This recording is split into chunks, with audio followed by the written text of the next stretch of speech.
Les opérateurs économiques des secteurs publics et privés ont été édifiés hier sur les avantages et les perspectives de l'accord lié à la zone de libre-échange continentale.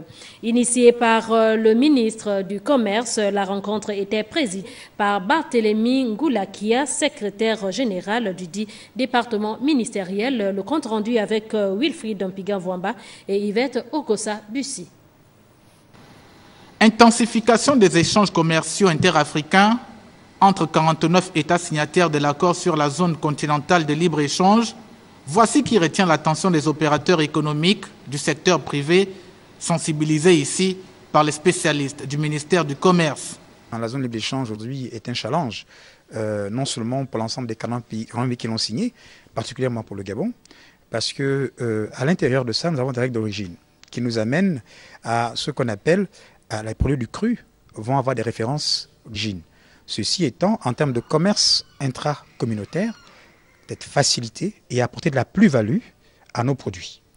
L'évolution de la mise en place de la dite zone favorable au commerce des marchandises et à l'intégration régionale, c'est globalement le point déroulé qui a édifié l'assistance sur l'historique, les enjeux et les perspectives de cet accord.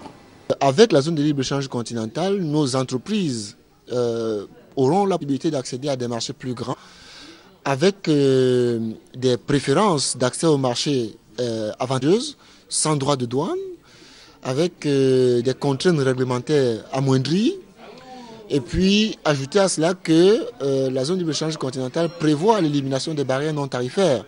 Rendre opérationnel un tel partenariat exige, selon les experts, une coopération étroite entre les secteurs privés, une collaboration ouvrant sur l'examen des facilitations pour aboutir à la promotion des exportations. L'Afrique dans le commerce mondial ne constitue qu'à 1%.